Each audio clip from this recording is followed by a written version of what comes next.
Go 1.26 is due to be released in February of 2026. Let's take a look at the release notes and see what we can expect. I'm not going to cover everything, so do go and check out the notes for yourself to see anything I haven't covered. Alright, right off the bat we have a new language change. So the first big change is the way the new keyword works. Previously the new function would take a type as its argument and return a pointer to a value of that type. But it didn't provide a way to set what that value was. It would just be the default value for the type. So if you created a new string, it would be a pointer to a string which was empty. In Go 1.26, the new function will now accept an expression as its argument, letting us specify the initial value of the variable. This will make things like setting an optional struct field a lot easier.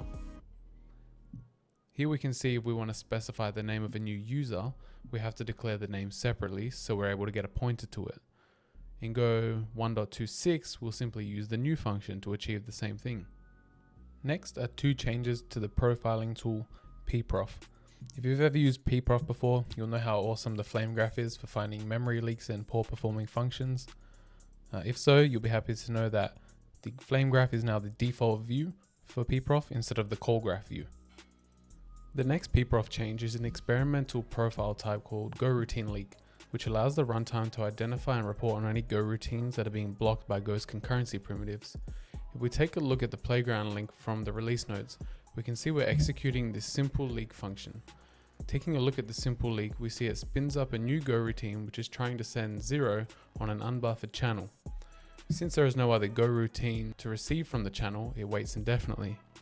If we run this Go playground code, we can see the Go routine leak is reported by Pprof and the line number where the leak is from are highlighted. Last off, we have a few runtime improvements. The first being Go's new garbage collector Green Tea.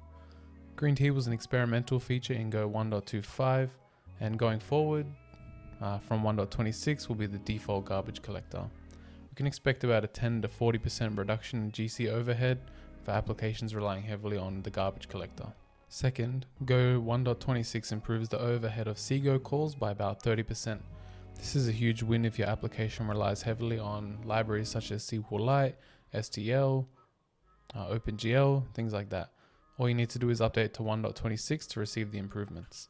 Lastly is a slight improvement to memory allocations depending on your workload.